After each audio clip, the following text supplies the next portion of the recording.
Assalamualaikum warahmatullahi wabarakatuh, teman-teman. Selamat sore semuanya. Masih semangat semua kan? Semoga kita dalam keadaan sehat walafiat. Oke, kali ini saya Hilmah Hafzatul Husna akan mempresentasikan mengenai disleksia, diskalkula, dan disgrafia. Selamat menyaksikan. Yang pertama adalah disleksia. Apa itu disleksia? Nah, disleksia adalah gangguan belajar yang menyebabkan kesulitan membaca, menulis, dan mengeja. Masalah ini ditandai dengan kesulitan mengenali kata dengan lancar serta kemampuan mengeja yang buruk. Akibatnya, kesulitan belajar ini mengakibatkan masalah dalam membaca dan memahami bahan bacaan. Selain itu, gangguan belajar yang satu ini juga menghambat pemahaman akan kosakata dan makna di baliknya. Kemudian penyebab disleksia. Beberapa penyebab disleksia antara lain yang pertama, kelainan genetik. Yang kedua, cedera yang parah atau trauma pada otak. Yang ketiga, penyakit lainnya seperti stroke. Kemudian, bayi lahir prematur atau berat badan rendah.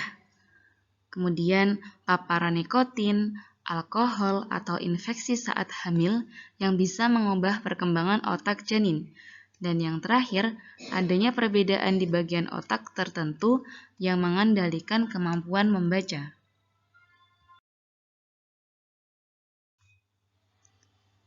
Selanjutnya adalah gejala disleksia. Gejala disleksia diantaranya yang pertama, kesulitan belajar membaca. Nah, walaupun tingkat kecerdasannya itu normal, namun anak disleksia ini terlihat lebih lamban dan sangat berusaha keras dalam membaca, mempelajari huruf, mengucapkan atau menerka huruf atau angka, serta memposisikan mainan huruf. Nah, yang kedua, kesulitan dalam memiliki kemampuan berbicara yang sangat lambat sehingga membutuhkan waktu lebih lama untuk belajar berbicara dan pengindapannya sering salah saat mengucapkan kata atau membedakan bunyi kata yang berbeda. Kemudian, perkembangannya lebih lambat dibandingkan anak seusianya.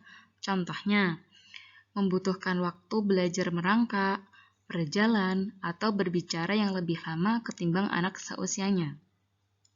Kemudian, kesulitan mengkoordinasikan gerak tubuh sehingga sering terlihat lebih lemah dibandingkan anak lain seusianya. Contohnya, sulit mengkoordinasikan mata dengan gerakan tangan. Kondisi ini bisa diamati ketika mereka menangkap bola. Dan yang terakhir, sulit berkonsentrasi dan cenderung mudah sakit. Mereka juga cenderung lebih mudah terserang alergi, demam, eksim, atau asma.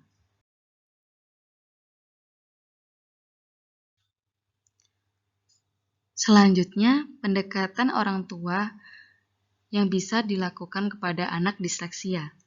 Di antaranya, yaitu membacakan buku untuk anak-anak.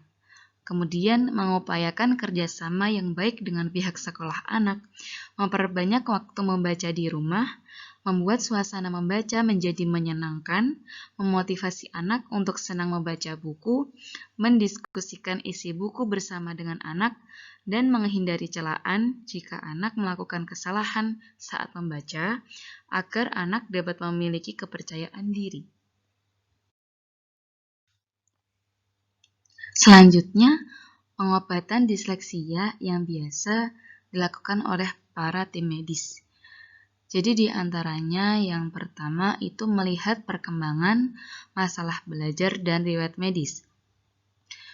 Kemudian menanyakan masalah di rumah, memberikan kuesioner, tes penglihatan, pendengaran, dan otak, serta dilakukan juga tes psikologis.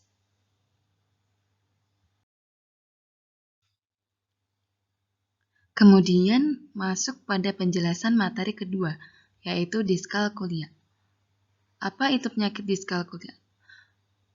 Penyakit diskalkulia adalah ketidakmampuan seorang anak dalam hal menghitung.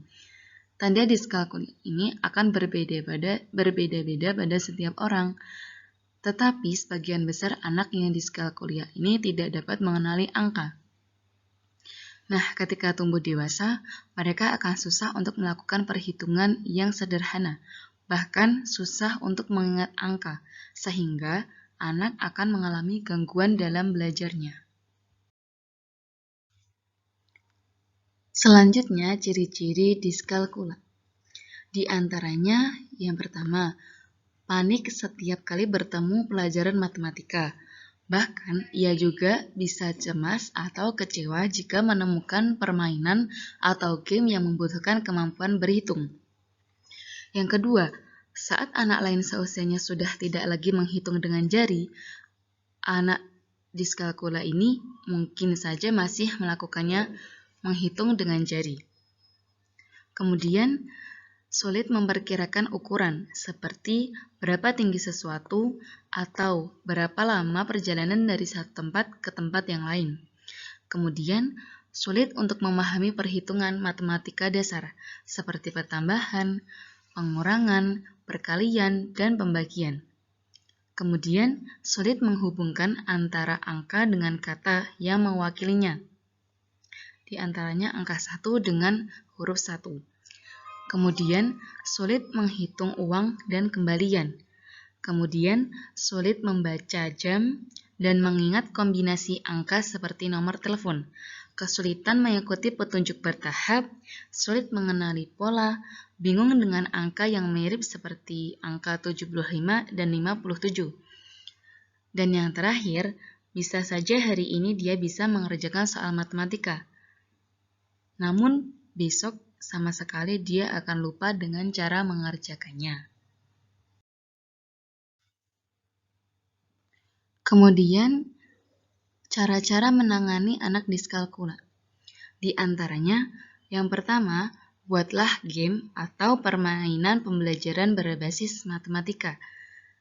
Yang kedua, sering-sering mengajak anak belajar matematika, bahkan dari yang paling sederhana. Yang ketiga, biarkan anak berhitung menggunakan tangan atau coret-coretan di kertas. Yang keempat, gunakan kertas atau buku bergaris. Ini sangat membantu untuk menjaga agar kolom dan angka tetap di garis yang benar. Kemudian, gunakan musik saat belajar matematika. Cari guru les matematika yang bisa membantu. Gambar permasalahan matematika, serta bermain game yang ada hubungannya dengan matematika. Kemudian masuk ke materi yang saya bawakan ketiga, yaitu disgrafia. Disgrafia adalah kesulitan belajar spesifik yang mempengaruhi kemampuan menulis dan motorik halus. Nah, penyakit ini sedikit berbeda dengan disleksia yang membuat anak kesulitan membaca. Disgrafia ini membuat anak kesulitan berekspresi dalam bentuk tulisan. Juga penderita disgrafia ini mengalami kesulitan saat membuat tulisan tangan, mengeja, dan mengorganisasikan pikiran, mengalami kesulitan menulis, spasi yang tidak beraturan, sulit mengeja, dan sulit berpikir sambil menulis.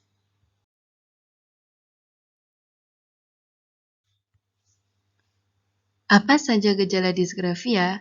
Di antaranya, yang pertama, kesulitan menulis cetak maupun membuat tulisan sambung.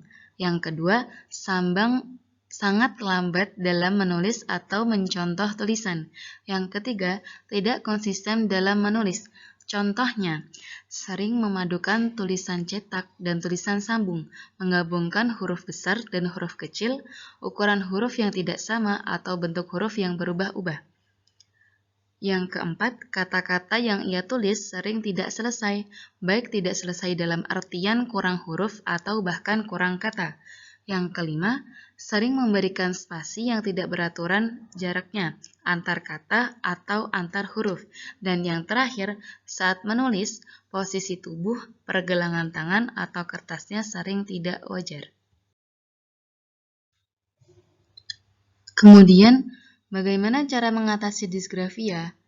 Ada beberapa cara, di antaranya gunakan kertas dengan garis-garis untuk paduan sensorik agar anak menulis sesuai garis. Luangkan waktu ekstra untuk ia belajar menulis. Cobalah pensil yang berbeda untuk menemukan mana yang paling nyaman untuk digunakan si kecil. Kemudian, praktikkan menulis huruf dan angka di udara dengan gerakan lengan yang besar untuk meningkatkan daya ingat, juga berlatih huruf dan angka dengan tangan atau jari. Kemudian, ajari cara memegang yang tepat, postur tubuh, dan posisi kertas saat menulis. Ini sangat penting untuk memperkuat di saat awal-awal karena sangat sulit bagi mereka untuk belajar meninggalkan kebiasaan lama. Dan yang terakhir, cobalah bersabar dan positif. Berikan si kecil pujian atas usaha yang ia lakukan. Selanjutnya, ada metode pembelajaran anak disgrafia. Di antaranya, yang pertama metode pra-menulis. Jadi, metode ini dilakukan dengan cara melatih anak untuk memulai mengenal alat-alat tulis dengan baik. Beberapa bentuk latihan tersebut seperti melatih untuk memegang pensil atau ballpoint dengan benar, mengatur posisi duduk dan jarak mata dengan buku, kemudian gunakan pensil grip atau pensil segitiga, dan mulailah melatih anak untuk mencoret-coret secara bebas.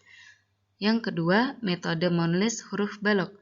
Metode ini dilakukan dengan cara pertama-tama menyebutkan huruf pada anak sambil menunjukkan gambar cara-cara menulisnya. Anak kemudian diberi lembar yang berisikan huruf atau ditulis ulang atau dijiplak yang secara berurutan ketebalan dari huruf yang harus dijiplak. Dikurangi lalu berubah menjadi titik-titik. Kemudian metode yang terakhir yaitu metode menulis bersambung. Metode ini dilakukan dengan cara setiap kata ditulis dengan huruf balok, lalu huruf balok tersebut dihubungkan dengan garis menggunakan pensil warna. Lalu anak mencoba menelusuri huruf utama dan garis sambungnya. Jika anak sudah terbiasa, maka anjurkan untuk menulis bersambung yang sebenarnya atau yang biasanya dilakukan secara normal. Melalui penulisan bersambung ini, anak akan terbiasa menulis kata demi kata untuk membentuk sebuah kalimat.